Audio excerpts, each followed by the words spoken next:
Welcome to Name 3 Songs. I'm Sarah Fagan. And I'm Jenna Millian. And this is a podcast where we discuss feminist issues in music and pop culture, all while empowering fangirls. Because let's be honest, fangirls knew about that band way before you did. And if you stick around long enough, we'll also let you in on some new music that girls are already crazy about. So if you're watching on YouTube right now, then you will notice something a little bit different, which is that Jenna and I are in the same room right now.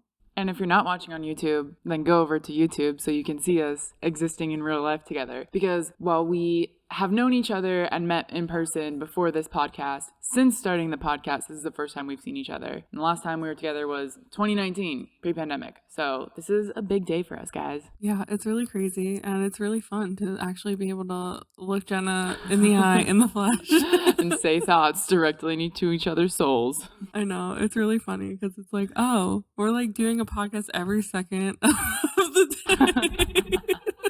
Oh my God. It's really exciting that we are getting to do an episode that's very much like an expanded version of what Name 3 Songs has become because of the growth Jenna and I has made over the past 2 years since starting this podcast. Because when we first started talking about it, we're like, we can only talk about men in relation to women. Now I'm like, you know what? Men have some issues too. And that is growth, folks. Admitting that maybe men get sexualized a little bit too. Yeah. Seriously. So also just as a fun little bonus, since we're in person, this actually is our 100th episode. It's our 2-year anniversary. It's our 100th episode. This is like a pretty fun milestone and time for us to be together. I know. It's so crazy that we've done this 100 episodes.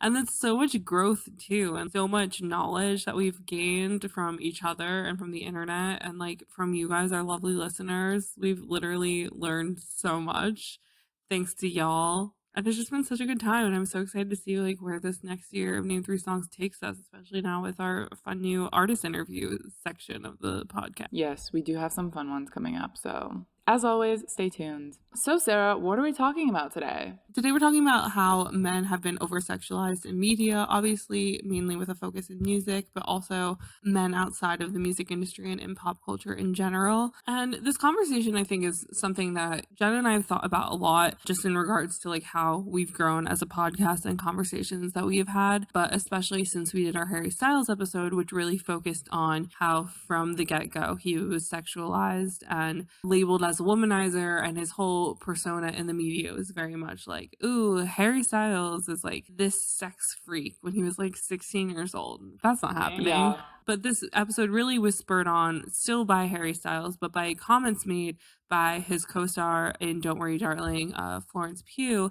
And I mean, this past like week, month, whatever, there's been a lot going on about Don't Worry Darling in the press. This is a movie that I've been really excited about. I fucking love psychological thrillers, and I fucking love Florence Pugh, so I'm really pumped about it. But her dislike in the way that the movie's been promoted definitely sparked a conversation between Jenna and myself. And basically, for those of you who haven't seen any of the trailers, which I do think it's always important to acknowledge that the people involved in the film aren't always the ones making the trailers. Most of the times those are sent out to trailer making companies, but apparently, from doing some research, Olivia Wilde has really been focusing on the female pleasure aspect of this film, even though that might not really be a good thing to be focusing on based off of what I've read about what this movie's actually about. But so Florence's comments were in her frustration with the way the movie's being promoted. And she said to Harper's Bazaar in a recent cover story, quote, "When it's reduced to your sex scenes or to watch the most famous man in the world go down on someone, it's not why we do it. It's not why I'm in this industry. Obviously, the nature of hiring the most famous pop star in the world, you're going to have conversations like that. That's just not what I'm going to be discussing because this movie is bigger and better than that, and the people who made it are bigger and better than that." And so that really struck me in a lot of ways of like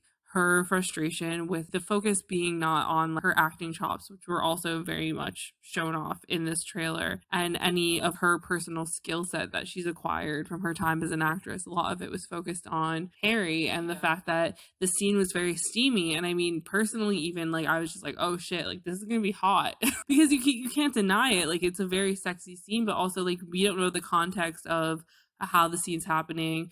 We don't know a lot about the movie. The whole movie very much is like a thriller, a mystery. Like, we're not going to really know what's going on until we're sat in the cinema watching it. But most of the discourse online prior to Flo's comments coming out were very much like, wow, I can't wait to watch Harry Styles go down on someone like King of Cunnilingus. Because, I mean, he has more than one song about going down on a woman anyway. So it's like, oh, we finally get to see him in action. No.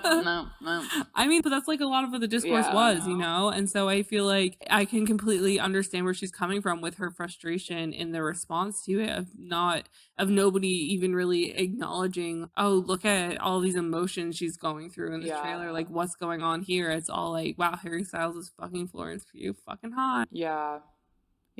I mean, I feel like with them both being such big stars at the moment, and the way it was edited, as you've said, it really took away from what the movie is probably actually about, and like focus is just like selling it based on sex. So it will be interesting to see when the movie does come out how much of the sex scenes are actually part of the plot, because they are very much part of the trailer. So yeah. I mean, this is just like a very like recent prime example of the conversation being kind of diverted because of the sexual nature of it all. Yeah, I mean, the whole thing in the movie, and what I got from the trailer at least, is it's like, this is maybe a cult. The women all have like similar stories about how they met their husbands. So there is kind of like going into it of like, these women might not be there consensually. And so it's kind of weird that Olivia Wilde is talking about the movie celebrating female orgasm and like female gaze sex scenes when the whole movie might be very anti-consent. But also from my perspective, I was like, they must have had a female director do this screenplay because they wanted a female perspective on this kind of topic. So I mean, there's two sides to it. There's always a double-edged sword in everything we talk about here. So again, it'll be interesting to see like once the movie is actually out. But I think there is a bigger conversation to be had about the like over-sexualization of men in media and why we think that it's so much more acceptable and why there's less of an uproar about it than there is when women get sexualized and objectified. Because obviously, you guys know, like we talk on this podcast a lot about like the objectification of women in media and the way in which they're talked about. And our favorite quote about Britney Spears being 16 with her ample bosom. Honey thighs. And those are things where we're like, ew, that's gross. But yet when people talk about like Chris Evans' pecs or like Zac Efron's beach bod or Taylor Lautner on the cover of Rolling Stone at like 17, maybe 18, but probably 17 in like a wet t-shirt taking it off on the beach. Yeah, and like articles like, oh, 10 times Shawn Mendes really wanted you to see him topless. Things like that. Like you could never get away with writing an article like, oh, 10 times Kylie Jenner really wanted you to see her cleavage in a bikini. Like, no, people would be in an uproar even though Kylie Jenner has done that at least 10 times. And when we were thinking about like how to start this episode and like where to really look at for this other than like the Harry Styles of it all, because I feel like he is such a huge example of very blatant and clear sexualization from the start of a career to the present point in their career. I kept coming back to like the idea of like those BuzzFeed thirst tweet videos, because while I know that there have been some videos where they've had female celebrities read thirst tweets, the thirst tweets usually aren't as raunchy as the ones that they have male celebrities read. And I feel like this is the one way that men are at like they're basically put on a stage where they're supposed to act amused or find things funny or laugh it off, and they're not really allowed to express themselves being uncomfortable. Yeah. And sometimes these thirst tweets are very uncomfortable. Because if you think about the nature of thirst tweets, like they're not really meant for like celebrities directly to read them. I mean, I guess like they kind of are, but it's like they're tweeted from anonymous accounts. Like, could you imagine if you had like a really fit male coworker and you just went up to them and be like, oh my God, I want to suck on your toes so bad. Like that would be fully unhinged. Like you couldn't even tweet about that on the internet. Like it's just, once again, it's this thing of where these celebrities are seen as so distant, so untouchable, so far away that you can say things about them that you can't say about people you know in real life. Yeah, it's like, it's that thing where you are like, oh, well, they're not in the real world. Yeah. They don't know about me. But also, like, once thirst tweets as a thing got started, people would like go out of their way and be like, oh, maybe they'll see this. Yeah. It's just like that unhinged thing where sometimes you don't view your fave as a real human. Like, you don't want to acknowledge that they're a person with feelings and emotions and that what you're saying can affect them. Yeah. So we did have a pretty good synopsis here that I think will help us set the stage. This is an article called Thirst Tweets Walk a Thin Line Between Sexual Expression and Objectification, which was in the Swaddle, and I'm really sorry because I'm probably going to butcher this name, written by Akshaya Chandrasekharan in 2019. And they summarize this as Canadian singer-songwriter Shawn Mendes stops reading a tweet midway and says, "There's a line and she crossed it." And then also Troye Sivan says, "I feel like really flushed." We have another one from Indian actor Vicky Kaushal, who tries to laugh through the misery of this exercise and exclaims, "How are they so confident posting these tweets online? I don't have the confidence to read it." And the author of this article goes on to say, "There are millions and millions of views on these videos just to see celebrities get queasy in their chairs, get uncomfortable, but not uncomfortable enough to vocalize it, just enough to joke about it." And so this article is doing a lot of the talking about ways that female artists are sexualized in ways that people can't really get away with it as much anymore as they used to, especially in the early 2000s, because we've done a lot of calling out about it. And so Akshaya goes on to write, "If a virtual male stranger was tweeting his imagined sexual fantasies for Taylor or Beyonce, the moral balance of the universe would be disturbed. It would garner severe flack, and rightfully so.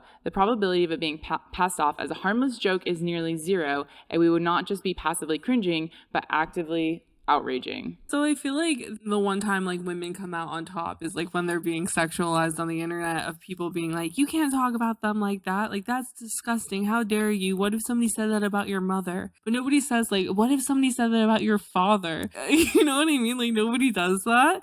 And I think that it's really interesting in that regard of like, men are expected to be okay with being sexualized in a way that people still do it towards women, but like women aren't expected to like be as okay with it, which I find really interesting. And something else that Akshaya wrote in this article is, "There's an unspoken expectation of all these men to just embrace the discomfort and only identify as a high-fiving alpha male who prioritizes sexual desirability as the ultimate quality in a man." And they go on to write, "By disallowing a man to be uncomfortable and vulnerable, we are reinforcing damaging norms and stereotypes about masculinity, counterproductive to all the efforts made towards gender equality." And I feel like that's the thing, is it's like when these men get uncomfortable, people use feminine words as derogatory terms towards them. Yeah. And they're just like, oh, you can't handle this, you can't do that. And they're like expected to put themselves out there and make themselves uncomfortable and be around discomfort because they're supposed to be okay with being sexualized to this extent. Yeah. And it's like a lot of the times, unfortunately, a lot of these stars got famous when they were teenagers and they were quite young, and they've been sexualized since that age,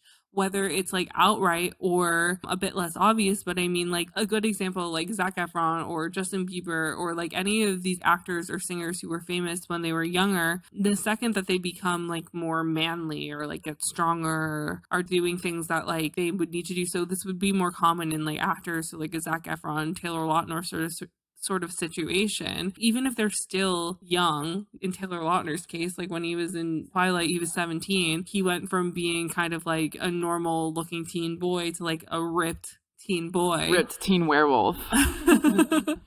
and so you have this weird juxtaposition of people going from being like, oh, how cute, like this young little boy, to like, oh, look at this sexy guy, and like not acknowledging his age or his youth anymore, and just wanting to sexualize him because now he has the body of a man, and it's supposed to be okay because men are allowed in America to be topless, whereas women can't be, you know? And so it's this weird thing where it's like, just because their body is being shown doesn't mean that they're automatically a sexual object. I mean, this kind of plays into what we were just talking about nudes too. But the other thing is, like, even Liam Payne and Nick Jonas both did like underwear shoots once they kind of started off their solo careers. Yeah. But they were definitely like an appropriate age to like have made a decision to be doing that. So it's a little bit different than being 17 and having to play a ripped character in a role, which also is just making me question the author who wrote that character in the first place. But just to go off of your comment about Liam and Nick choosing to like do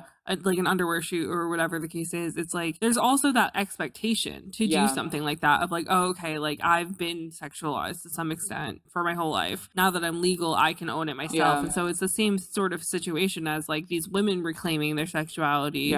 The men are doing it too, just in a different way that's like more societally accepted for some reason. But I mean, like even when Liam talked about doing that Hugo underwear ad, like he talked about how like he had to like work out a lot beforehand, like go on a really strict diet and all these like expectations that he had to meet in order to like look his best for that shoot. And so it's like there was so much that had to be done in order for that shoot to happen and for him to look that way. I think even like in your mind, and obviously like I'm just essentially speaking for Liam right now, but it's like in your mind when you go to do that, you're like, oh yeah, like I'm taking back the narrative, like I'm sexualizing myself, blah blah. But then you see how much work has to go into it, and it's like, holy shit, there's so much I have to go into this that goes into this that people aren't going to know about unless they read XYZ interview where I talk about it, and they're just going to talk about how ripped I am, and they're always going to expect me to be that ripped. And then when I'm not, they're going to be like, ooh, look at his body. Like, why doesn't he look like he looked in this photo shoot? I mean, Zac Efron has spoken a lot about that and like the pressures of men having to like maintain that physique, which is very difficult to maintain. To be constantly that ripped, you have to do a lot of working out, a lot of eating protein, and a lot of not eating fats or carbs or anything fun. And he's even spoken about like him putting on weight later in life and like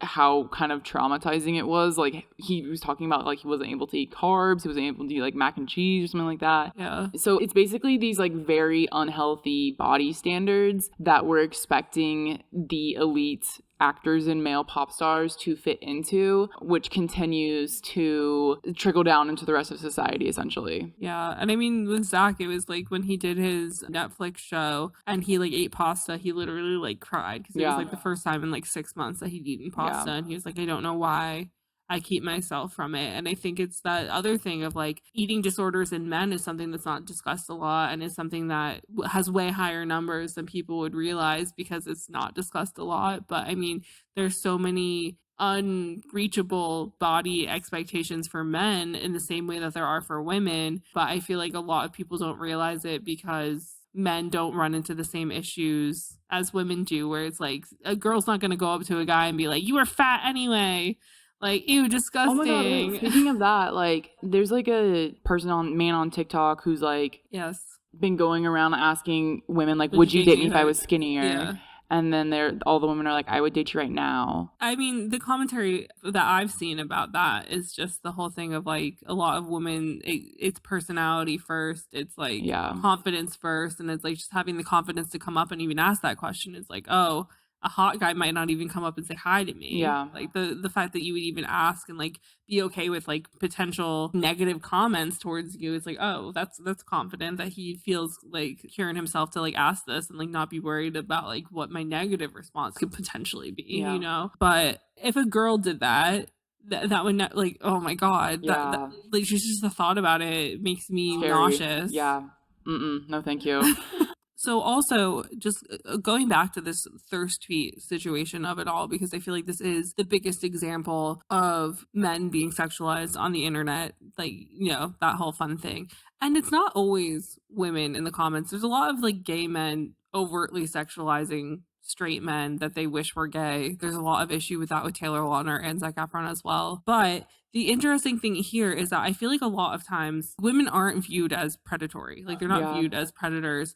And that's like an issue that has also come up, and something that we touched on slightly in our episode about Amber Heard is that a lot of people were, in regards to Johnny Depp, like, oh, see, look, men can also be abused, when like Johnny Depp is definitely the wrong poster child for abused men, and he's not. But just in general, like this is the same thing of like women can also be predatory. You see older women dating younger men. It's not as common as older men grooming younger women, but it does happen. We actually just did a Patreon episode discussing Demi Lovato's recent song 29, and we talked about age gap relationships. We talked about Taylor Swift's confusing time where she dated teenagers for a little while when she was in her early 20s, and also the Aaron Taylor Johnson situation about her being 42 and him being 18 when they met and started a relationship. So it's definitely something that happens. Like, women can be predatory, they can have predatory behavior. I feel like in some way it's viewed as a joke, especially when it comes to these thirst tweets of like, oh, like, look at these women being aggressive towards these men, saying like, step on my neck, like, break my back, please, daddy. That felt really gross to say. But like, they're saying these things that, like, if a man said it, people would be like, that's so predatory. Like, oh, he should be on a watch list. Like, make sure he's not coming to that concert. Like, make sure to keep him away from like my girly. But like, when a girl says it about like Jamie Campbell Bower, who like could easily be broken into by like the wrong woman with the wrong plan, it's predatory and it can be scary. Like, and they're supposed to laugh about it. Yeah, so I mean, this article, they also say something similar. They're just like, objectification of a man is viewed radically different because of the existing power inequalities in our society. A man's agency is much less likely to be overridden by a woman, and woman lusting after a man isn't inherently perceived as a threat. Yeah. They continue on, objectifying women warrants no shock value anymore, so the media has resorted to making the strange familiar by objectifying men instead and monetizing such content. We have a quote, and they quoted from an editor of Subculture Media who said, traditionally, women haven't been able to express their desires, especially publicly. So the whole idea of it as public expression by making it a caricature is a kind of subversion, perhaps to rid themselves of the accountability that comes with making these often lewd comments. And Akshaya goes on to say that if social media is a microcosm of our real world, then thirst tweeting is perhaps a deeply disturbing consequence of our inability to create safe spaces for women to express their desires without being shamed for it. The highly exaggerated and farcical nature of these tweets distances them from reality or having any real-life consequences. The implication is this: it is a silent but misguided rebellion to demolish existing structures of decorum by objectifying men as equally as women. And I think this is what we kind of got into also when we were talking about the male gaze versus the female gaze. And it's like, what is the reverse of the male gaze? And it's like basically thirst tweets. Basically, that's what this is saying, is like, oh, well, women are objectified all the time, so it's okay to do the exact same thing to men. Yeah. But it's like, but men don't get to have any rebuttal or allowed to express their discomfort or anything like that. Yeah, it's like true equality is only when like nobody is objectified, really. Like, that's the thing. Yeah. Is it's like equality doesn't mean you can also punch a woman, and like, oh, you can also overtly sexualize and objectify a celebrity man because you don't feel him as a real tangible human. That's the thing, is it's like a lot of people are like, oh, equality means that I get to like treat XYZ as badly as I treat like ABC. And that's literally bullshit and like so disingenuous and disgusting, really, because it always leaves people in uncomfortable situations. And it's like, just because men have made women uncomfortable throughout history by sexualizing and objectifying them doesn't mean you have to do the same thing to men. And I feel like in a lot of ways, fangirl tweets, like if BuzzFeed hadn't started doing this video series, they would be harmless. It's just people posting nonsense thoughts on Twitter. Most of my Twitter until I started this podcast was just nonsense thoughts. You know, like a lot of people view Twitter as just like yelling into the void, seeing who agrees with them. I'm not expecting articles or videos or the celebrity to see them. It's a whole different thing when like you have genuine like journalistic articles objectifying these people, or like putting Taylor Lautner in a wet t-shirt, or asking the Jonas Brothers constantly about their sex lives because they wear purity rings and things like that. So I mean, it's this thing where thirst tweets have become this disgusting, awful thing because journalists are trying to make fans seem like the bad guys. Yeah. By giving celebrities access to these raunchy things that fans are saying, which is like probably what 25% of fandom Twitter is like raunch. You know, I would say even less. Like not even like 15% of fandom Twitter is probably raunch, maybe even less than that. Yeah. Like, you know, it's like one in every 20,000 tweets is going to be a thirst tweet. Yeah. It feels in a lot of ways also like a villainization of fandom by being like, see, look what your fans are saying on Twitter. Yeah, that's kind of what this article was saying, like calling it like a caricature of like this very small sector. Although I will say I did recently watch thirst tweets with Jackson Wang, who's like a K-pop star, and he's like 28, but he's been doing this forever. He was kind of into it. He was like, this isn't even that bad. He was like, come see me in real life.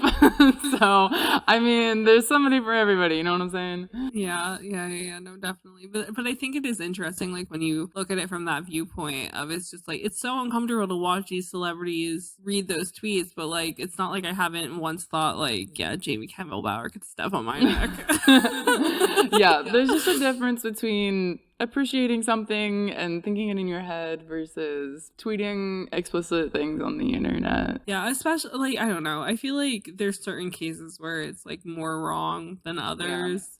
Depending on like the age of the person Most or definitely. whatever the case is, because like it'd be like weird if like they had, I don't know, Zac Efron read thirst tweets and it's like, wow, Zac Efron in High School Musical too, want a piece of that. Like, no, that's a young person. And so there was one other article that we pulled called Thirst Tweets Drawing the Line Between Sexual Expression and Objectification, that was written up in a publication called Feminism in India by Samanti Shakladar in 2021. And they wrote, by objectifying men and not giving them a chance to be angered, hurt, or disgusted, or vulnerable with their emotions in situations of thirst tweets being thrown at them, the media reinforces problematic notions of toxic masculinity where sexual desirability is treated as the pinnacle of manhood.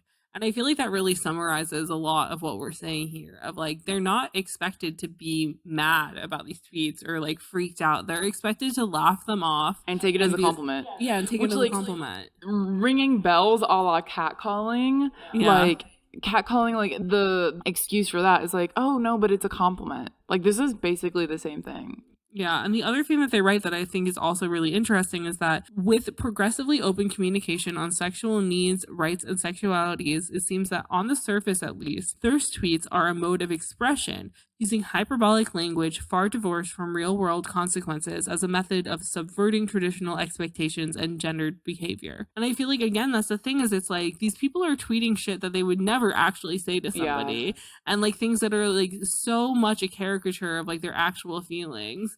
Because like there'll be certain celebrities that I'll have a crush on and like on the internet or like to my friends I'd be like, oh, what I do to have them hit me with a truck, you know? But it's like, would I want them to actually hit me with a truck? No. Yeah. Would I ever actually want to like even touch some of these people? No. Yeah. But like in my mind, amazing. I'm like, oh, Matt Smith could like punch me with a fish any day.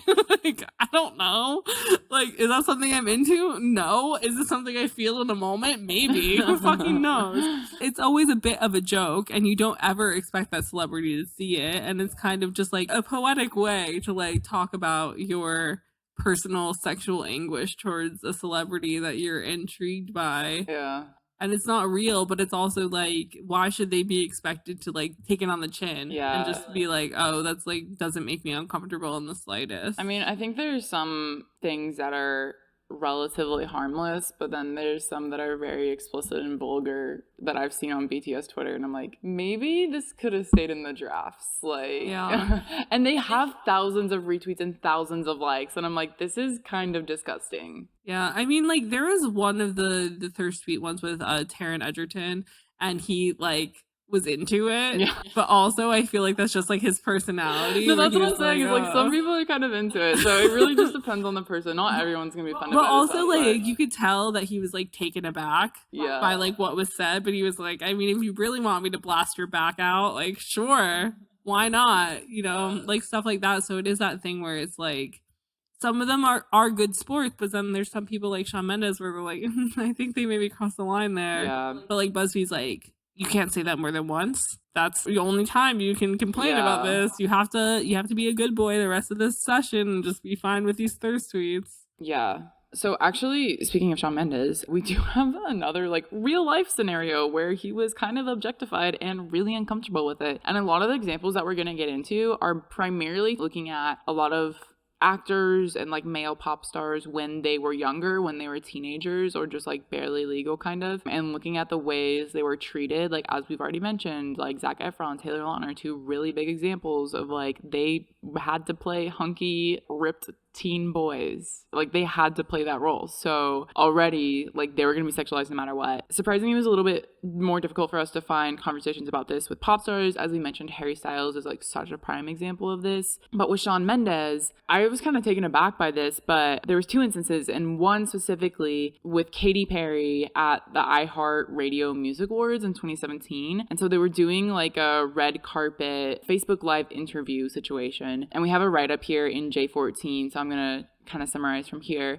So Shawn looked at the two women interviewing him and said, "Someone just touched my butt. sorry, oh, it was Katy Perry who was touching my butt. I should have turned around. Visibly upset, Sean continued, sorry, I'm just stunned. I've never met her before. And I was like, what? Like, Katy Perry just like kind of low-key assaulted you and you never met her before? Like, even more unhinged. So then they were just talking about how like Sean was like visibly uncomfortable and like didn't really know how to act, didn't really know what to do. Many pointed out that this is a double standard, and if Sean grabbed Katy's butt, it would be the biggest headline of the day. The fact is, a lot of times we don't see women sexualizing men. We don't see women touching men in ways that they don't want to be touched or without their consent. And we sure don't hear about this role of reversal of women touching men in the news. But that doesn't mean it should be hidden or considered a taboo. Sean had every right to feel uncomfortable, especially if he had never met Katy before. And then the interviewers who were chatting with Sean at the time said, what if you grabbed her butt back? They said this between a few giggles and laughs, but Sean laid down the law and made it known it wasn't cool and it wasn't a joke. He said, no, I cannot do that. That's not good. That's not a game. And so, I mean, this is kind of the thing, is it's kind of like an awkward situation. You may not really know what to say, and he may not really know what to do either. And it's just kind of like a childish thing of like, oh, just like, haha, like do it back. And he's like, no, I know it happens to men who touch women without their consent. Yeah. But it's like totally fine. And like that Katy Perry did it, and there was no real like backlash for this happening. Yeah. And I think also his initial response of like, oh, it was Katy Perry, I should have turned around, is like, oh, because it was Katy Perry, there's like that part of his brain that's like, she's more powerful and has more influence than me. I should have turned around and said hi and like acknowledged her instead of being freaked out. But also like if you're in the middle of an interview, like, yeah, it's just inappropriate. But I'm just saying it's like that same thing that we talked about again in our Patreon episode of like that power dynamic of people, like when they do things like this, it's like they feel like they can get away with it. Yeah. And they're and especially like Katy Perry, because Katy Perry, I'm sure that there wasn't a lot of thought going through her mind in that regard, but it's like she can get away with a lot more because of like the personality she has, the persona she has, the public view of her. Yeah. But that doesn't mean like Shawn Mendes isn't going to go home and think about that for like a week in not a nice way. Yeah. Being like, wow, I was like... And he's probably never going to get an apology for it, because it's like, he's not a lot... Like, other than this, there wasn't really a lot out there on the internet about this situation. So it's like, I mean, J14 wrote about it, but it's like, that's probably as much headline news as it was going to get. Yeah, I think there was maybe like one other article about it. And that was the thing that was so interesting about this episode, is it's like, Jenna and I both like remember situations where there were conversations going on about these people being like, oh, they're being sexualized. Oh, they're being discussed like this. Oh, like there's uproar on like one section of the internet or like within our friend groups or whatever the case is about Taylor Lautner cover shoots or like the Jonas Brother purity rings, or in my mind there was like a lot of discourse around Shawn Mendes, especially when he did that like Calvin Klein photo shoot where he was shirtless, and it was like the first time that people were viewing him as a man, and I don't even think he was like a man really yet. Like I think he was maybe 18, maybe 19, and so it's that thing where it's like, because men are supposed to be okay with being objectified, there aren't articles written up about when these things happen.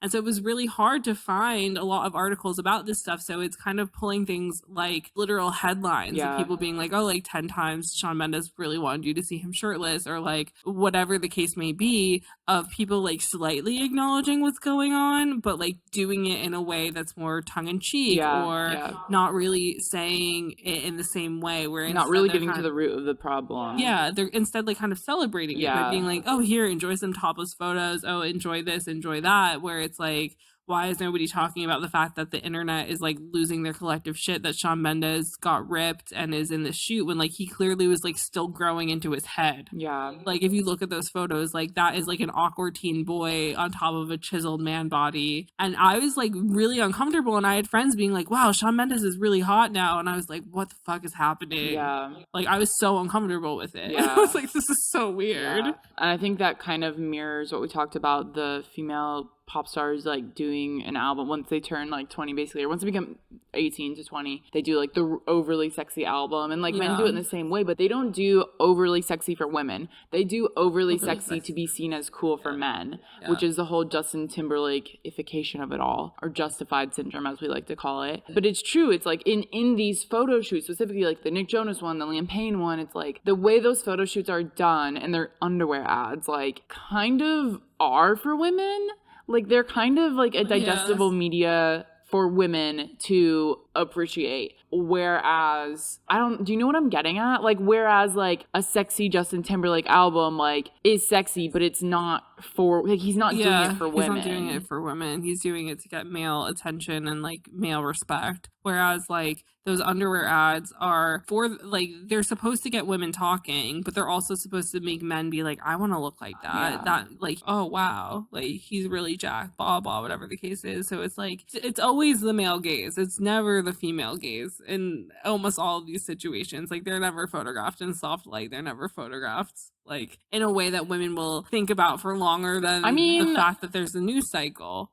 I would think. The Shawn Mendes ones are pretty, like, for example, the Nick Jonas ones, he was wearing, like, Timberlands or something, and he had, like, on jeans, like, really, like, rugged-looking jeans, and his jeans were basically, like, pulled down a little, and his shirt was, like, pulled up a little. And to me, that was, like, a very, like, masculine, like, I'm a dude. I guess the Shawn Mendes ones were a bit more soft. Yeah, see, I think the Shawn Mendes ones were more, like, softcore. But also, he was still very boyish. Young, yeah, very so, boyish. Like, in that regard, it wasn't even, like, the Liam Payne ones, where it's, like, I could see the Liam Payne ones being like very like sexy, very like he was probably older too, like 20, 21 or something like that. And there's also a woman in the shoot. Yeah, too. like those were more like I could see a man being like, I want to be like that, but I couldn't see the Shawn Mendes ones with a man being like, I want to be like that. Yeah, no, the Shawn Mendes ones was definitely, but also Calvin Klein is like a very different kind of brand, I think. Yeah. And so I think that was also that situation. And like, he was still so young, so I feel like there also would have been that thing where men wouldn't really view him as a man in the same way, whereas like the Liam Payne Hugo underwear thing, it's like he looked kind of like maybe a boxer in the shoot, and there was like, while there were some photos of him alone, because obviously they got to give something to the One Direction girlies, like there were photos of him with a really beautiful woman, and it still felt very like masculine and like something men would aspire to and be like, oh, maybe I should pay attention to Liam Payne. It's the same thing with Nick Jonas. Is like a lot of what he did after he made his Justified album, and a lot of what he did once he like left the Jonas Brothers and all of that was very much in the male gaze of it all. But also, I mean, I don't really blame Nick Jonas for doing that in the same way I would blame Justin Timberlake for doing that, because of all the shit that Nick Jonas went through while he was in the Jonas Brothers and while they were wearing their purity rings. And there's a lot to unpack there. Yeah, I mean, and he was the youngest of the three brothers, too. Yeah. So, like, he really got the short end of the stick. So there was this really interesting article on Cracked by Carly Tenz in 2022 called Why Nearly Every 2000s Disney Channel Star Wore a Purity Ring. And this was, like, a really intense article. I would definitely suggest going to the show notes and checking this article out. But basically, Carly writes that for a new generation of virginal stars who wore their chastity on their finger, it became clear that sexual purity could serve as a key element in creating a new genre of profitable teen pop sensations. Because they're coming off the bat of like the ex-Disney like Mickey Mouse Club generation of Britney, Christina, Justin Timberlake being like too sexy, going all that way, to then Disney being like, we need to like dial way back on the sexiness. We're going to sell wholesome. We're going to sell purity. And so Carly goes on to write, an aggressive departure from Spears, Aguilera, and Timberlake, who sparked outrage after incorporating some adult themes into their music shortly after leaving Disney. The move towards purity seemingly only fueled this creepy fascination of the sex lives of teen celebrities, perhaps by design, serving as a topic of discussion in nearly every interview and the butt of an entire South Park episode. Nick Jonas, the Jonas Brothers' youngest member, says he felt uncomfortable with his preteen virginity existing as a national obsession. Quote, what's discouraging about that chapter of our life is that at 13 or 14, my sex life was being discussed, Nick said in a 2019 interview with The Guardian. It was very tough to digest it in real time, trying to understand what it was going to mean to me and what I wanted my choices to be, while having the media speaking about a 13-year-old sex life. I don't know if it would fly in this day and age. It's very strange, he said. And so that's the thing that, like, it's just so insane to me, is that people were so obsessed with, like, the fact that a 13-year-old whose two older brothers also were wearing purity rings, whose father was a pastor of some sort, that they would be like, oh, it's fucking weird that they're wearing purity rings when they're like clearly part of a church. His two older brothers have chosen to do this, so of course he's gonna follow suit. Like, it's very normal to just do what your siblings are doing and do what's gonna make your dad happy when you're part of like a religious family, that's part of what you do. I mean, Yeah, so like essentially what you're saying is like it was normal for the purity ring thing to have happened at that time, but it wasn't normal for the media and everyone to be questioning him so much about it and be talking so much about Yeah, it. and be like, oh, Which is, how do you know what you want to do? it also just like makes me think it's very interesting because Harry was the youngest in One Direction, and I don't know if there's a correlation here at all or if it's more personality wise. Why were Joe and Kevin not really treated in the same way? I mean, obviously the purity ring discussion was about all of them, and it seems like focusing on the youngest of the group is a little bit more salacious. For sure. But I think also the youngest usually also has like, because they're like cute and young and like they're the baby and like they always have like the girls are like really like them because like these pop bands are usually for like supposed to be for younger girls. So like they're always going to be like a more of a favorite, you know? And so in that way, it's always like, oh, like, is he going to date a fan? Like, what's he going to do? Like, especially because he has this purity ring, but it's also like, what the fuck does a 13-year-old know about sex and purity and like what choices they want to make, you know? And it's like, there was so much obsession around the Jonas Brothers' choice to wear purity rings, and then following suit, like Miley, Selena, Demi wearing purity rings, and like whether or not that was actually their choice or if they felt like they needed to because it's like, oh, this is what we do on Disney Channel now. I mean, similarly, so we have another article here called "The Jonas Brothers Are Back, but They Took Off Their Purity Rings" in The Federalist by Zoe Marist in 2019. And Zoe is writing that even though the rings came off, the fact that they wore them at all seems inescapable. On the Wendy Williams show, a nearly 50-year-old woman called 22-year-old Nick a, quote, newly minted sex symbol. She then immediately started talking about his old purity ring. Nick, William oozes with excitement, are you still a virgin? In what world is that a normal question to ask someone, and on television no less? This is literally the same way that Harry was treated. And I think it in part has to do with the fact of, like you said, they're the baby, they're the cutest. They play kind of a different role in the dynamic of a group setting, being the youngest. I'm speaking also from a lot of K-pop knowledge here because they have the maknae of the group and they are babied and they're seen as cute. And so it's like while the older ones have more time to grow up and becoming famous at a young age, and even the difference between becoming famous at 14 versus 18, so different. And I think that's what's happening in these group settings is it's like Kevin's a little bit more sure of himself. He's probably had some steady relationships already, whereas Nick literally has his entire life to figure out ahead of him and is being watched in the public eye. Yeah, and I mean, Joe Jonas wrote this like really incredible op-ed in Vulture in 2019, which we talked about in our Disney Channel Pipeline episode. But he refers to like the way that they were treated for the purity rings, and more specifically Nick. And so he writes, I remember this interview with this guy whose entire agenda was to focus on the rings. He kept pushing the subject, and when we insisted that we didn't want to talk about it, he told us, I can write whatever I want, which terrified us. That's the thing. We didn't know any better, and we just wanted to make people happy. Although Joe said he later learned that he didn't have to answer any questions he didn't want to, he was still surprised by like the reporter's insistence of like, you need to tell me something or else I'm going to write whatever I want. And Joe continued on to write, like, why do you even care about my 15-year-old brother's sex life? Yeah. And that's the thing is like, why should like... That's literally what happened to Harry. Yeah. It's so crazy. Yeah, it's so insane. I do think it's interesting because we did find weird stuff about Taylor Lautner and Zac Efron having weird fan encounters with older women, also being sexualized in similar ways, but we didn't find as much about Justin Bieber. Yeah. There was like one thing about Justin Bieber in that in 2011, he was on the cover of Vanity Fair magazine, which was also the magazine where Miley Cyrus was on the cover where her back showed and everybody freaked out. And this shoot that Justin Bieber did when he was like 14, 15 years old, like maximum age he would have been here is 16. Like, I don't think he was. And you have a photo of him like wearing an unbuttoned shirt while he's playing chess. And like you have this other photo where you have him like lounging in a room and there's all these screaming girls like staring at him through glass windows. And then this other photo where he's like kiss marks all over his face and then like female hands like pulling at him. And so they're sexualizing a very underage boy, and it's like, it's very uncomfortable, at least to look at now. And there was not a lot of discourse about it. There were like 2 articles. One of them was that like Sinead O'Connor was really up in arms about the fact that this was happening. And it's like, who cares what Sinead O'Connor is saying? Like, she was canceled because she ripped up a photo of the Pope on SNL. And so it's these things where I was Googling, because I remember that Justin Bieber had recently talked about how he regretted not saving himself for marriage, which like is never nice to the person you lose your virginity to regardless of what has happened.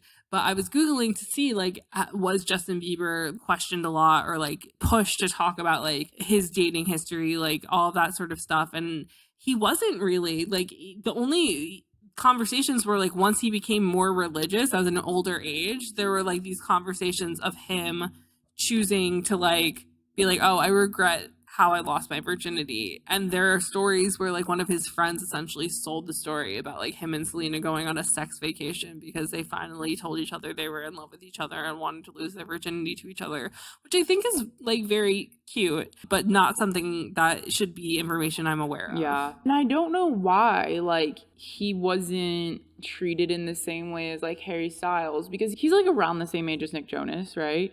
So Nick Jonas is 2 years older than Justin Bieber. And Justin Bieber's song Baby came out in 2010, and he would have been 16 at the time. So I just feel like Justin Bieber was so, like, we hadn't had a solo male pop star, especially not a young one, in the spotlight for a while at this time. And I just feel like the image that they created for him was so, like, boy next door you have a crush on that you're, like, in the same grade as. Like, he was very much sold to young girls and girls of the same age as him. I don't think he was, like, sexed up or, like, adult, like, marketed in an adult way, like, at all. He was like singing Baby, he was singing like Want to Be Your Boyfriend, he was singing like One Last Lonely Girl. Like, these are all like teen heartthrob songs that are like very much directed at a teen audience. And so like maybe for that reason he got away with not having these questions asked. I really don't know, because I mean, we also talked about how he had his own version of the Justified album. And I mean, we did see Justin Bieber do his like rebellious years with the monkey thing that got left in Germany. I don't know. There was some other weird stuff. He kind of went out of the public eye for a while. So it's like maybe when he reemerged, like he was more of an adult and skipped over this type of questioning. I really don't know why. Well, I think also it's so much easier to objectify male celebrities in film and TV than it is the pop stars, and because it is something we know exists, like in regards to boy bands and all this sort of stuff. Like they're definitely sexualized, they're definitely objectified in like but in a much different way than these film and TV stars are. And so it is an interesting discussion, because it's like these are things as fans and as people who are paying attention or we're aware of them being sexualized, or having friends who were fans of these artists like Justin Bieber or whatever. Like we were aware of the way that they were being sexualized.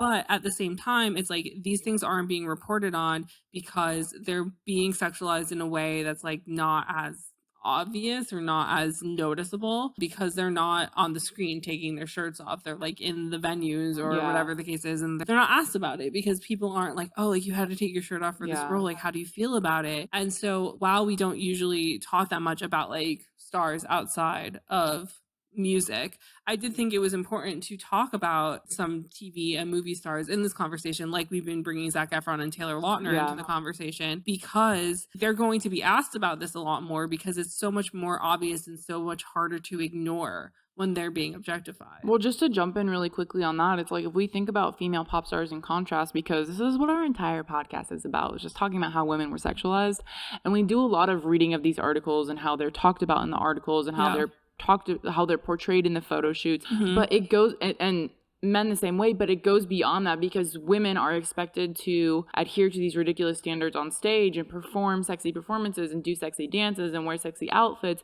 whereas men don't have to have the same sex appeal on stage. And yes, they do, and they do more of the cool guy thing on stage. They do performances that are going to be respectable for men to view. And so I think that's why it's less obvious that this is going on with male pop stars, is because female pop stars, it's constant across everything they do. But men, it's a little bit more covert, because they're not always doing things that are for the female gaze or like for female consumption.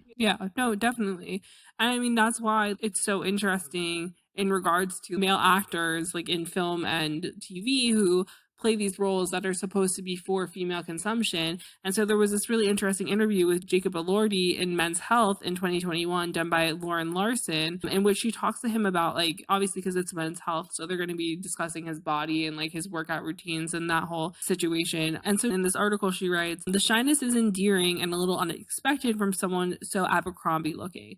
The attention on his body, which was full on after the kissing booth, for which he trained twice a day, 7 days a week, has unsettled him. The movie features a scene where a foam football bounces satisfyingly off his taut bicep like a grape off of a firm mattress. Jacob says, "You learn quickly that what people take away from those movies is your stature and your figure. You have all sorts of aged people around the world only talking about what you look like." So he's saying, like, not only are teen girls watching, adult women, adult men, like people of all genders, ages are watching this and commenting on his body. And so Lauren goes on to write, "Women might eye roll at a man apparently discovering global objectification, and a Lordy's fandom may be more benign than the kind experienced by female actors, but there are also fewer structures in place to insulate young men from that attention. Whereas sensitivity in how we talk about and write about women is on the rise, objectification of men is often met with a must be nice dismissal. I don't think it's really a conversation that people have in regards to men," Elordi says. "It doesn't keep me up at night, but it's definitely frustrating.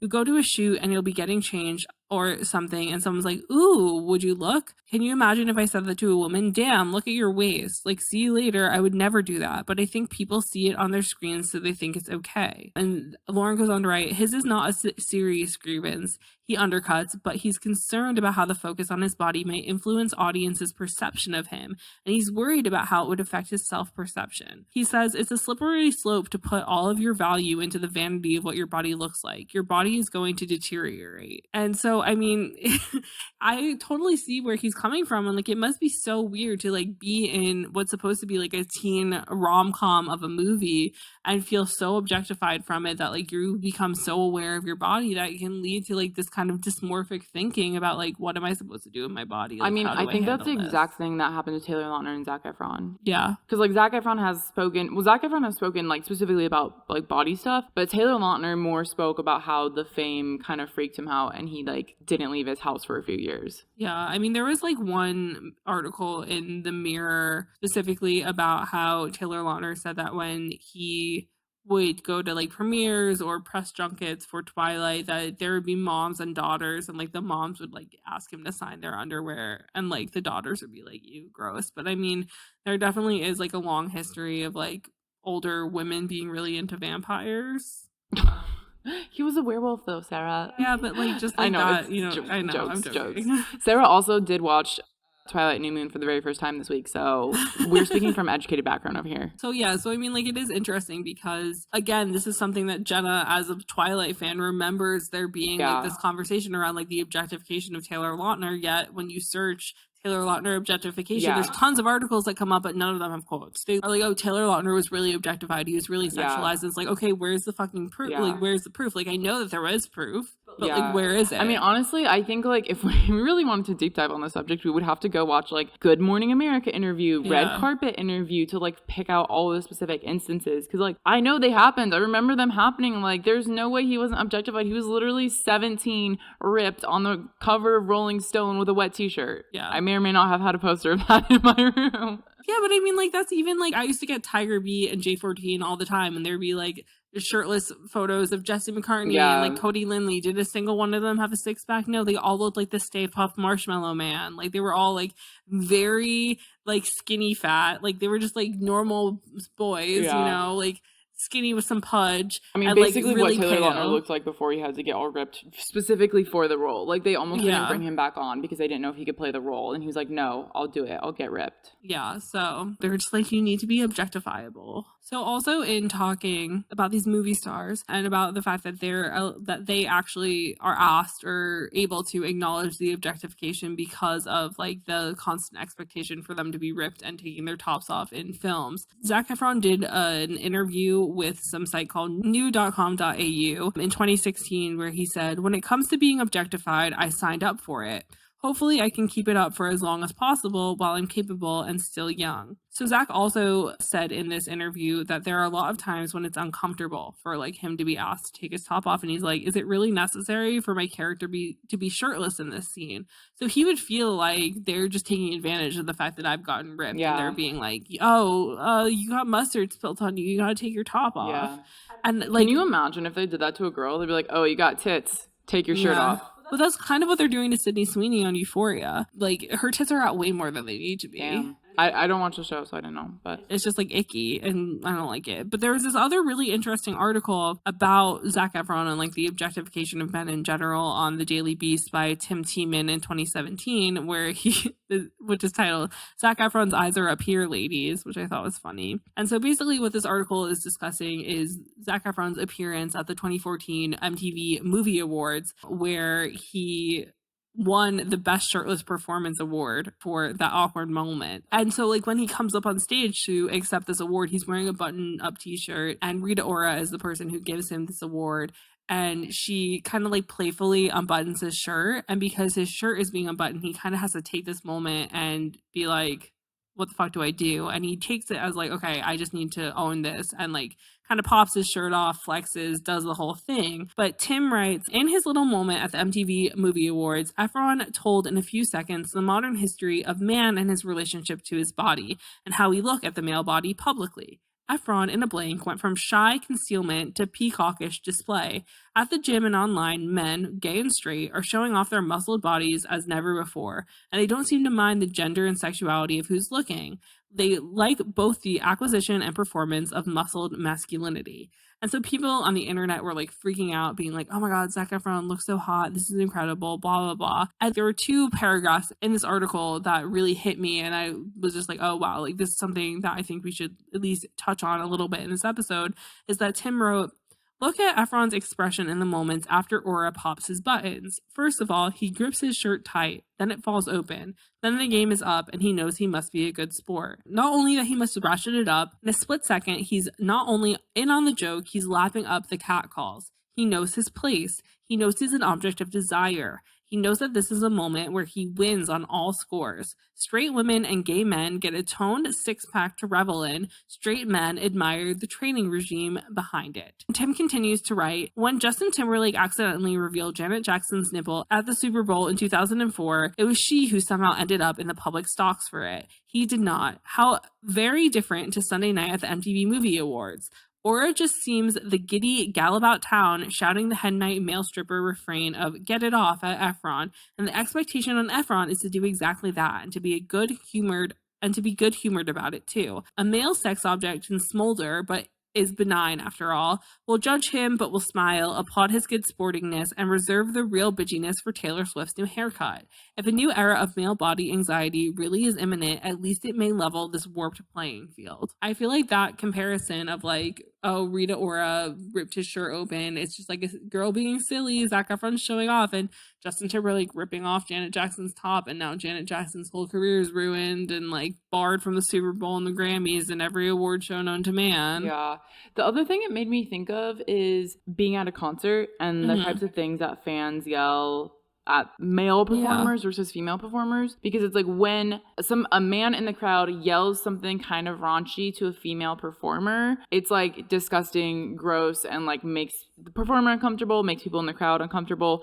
But when it's like Maddie Healy and a crowd of like mostly women, or even Harry Styles or something, and they're like yelling take it off, or like anything sexual, like they're expected to just take it. And I feel like Maddie has maybe even said something about this, but I don't remember a direct quote, but I just think about that in the past, and like, but not only are they expected to take it, they're expected to want it. And I think some of that also maybe comes from the rock and roll days of like sex, drugs, rock and roll, and men lapping it up. And who knows, maybe they weren't comfortable and they never spoke about it, but like the idea that any male rock star should want that. Yeah, no, definitely. And I feel like that's like what's so crazy and interesting about all of this is it's like, again, Harry Styles would never be asked, like the Backstreet Boys would never be asked, like whomever would never be asked about like, oh, those girls in the crowd last night were really losing their minds about like you being sweaty and how you should take your top off. Like, did you feel objectified? Yeah. But meanwhile, like Zac Efron and like these other actors are like allowed to talk about it in a different way, because it's like it's not acknowledging the voyeurism of fans, it's acknowledging like a director making a choice or whatever the case is. Because again, there is that weird thing where equality kind of stops in certain directions, where it's like, oh, we can't acknowledge that like women are being perverse about a male body. It's kind of crazy, y'all. I think we did not expect this conversation to have this many turns. So many turns. So yeah, I mean, like there's a lot going on here that unfortunately isn't written about. So we had to go off a lot of like known Did our homework. Yeah. We pulled in life experience. We pulled in what we could. Yeah, exactly. Like we had to go off of our own personal experience and our own personal knowledge, which is kind of weird and like I don't know, makes me sad in a lot of ways that this isn't asked about more. Well, I mean, even like most of the publications that wrote about this, they're like feminist like websites, some of them at least. Yeah, but they weren't very big publications for the most part. And like the opinion pieces, they were in more kind of like they were all in more niche publications, which is just proof like how much digging we had to do, but also like how little this conversation is being had in the mainstream. Yeah, I mean, like most of the article, like anything that I really found, like even acknowledging like Taylor Lautner being objectified, were like Tumblr blogs. Yeah, I'm like, I'm not gonna pull that. Yeah. But like that's what's so crazy about it is it's like fans acknowledge that it was happening. Yeah. But the media can't. Yeah. Or like doesn't want to. It's kind of crazy. So it's an interesting discussion and we hope you enjoyed it. We hope you got something out of this and like it made you guys think about how you digest media and how you digest the male body and this like men that you might be interested in. Make you think twice about what you tweet on the internet. Literally. So we hope you enjoyed this episode today. I know I enjoyed this conversation and it's really fun to get to talk to Jenna in real life about stuff. We did so it. Crazy. Like we said, if you guys usually listen on your podcast feeds, you should go watch on YouTube just for a special treat. So we hope you enjoyed this episode, and if you have any thoughts or feelings about anything, good or bad, come chat with us on social media. We're at Name3Songs on all platforms, or if you have any personal grievances or love, admiration, what have you, you can talk to us personally. I am at Sarah_Fagan, and Jenna is at Jenna_Billion. So thanks for joining us this week on this special episode of Name3Songs, and until next time, never let anyone make you feel bad about your favorite band. And remember, you're never too cool to not sexualize men. Don't forget to subscribe to be notified when each episode comes out and leave us a 5-star review. They really help. If you want to find out more about any of the sources we referenced in this episode, you can visit name3songs.com.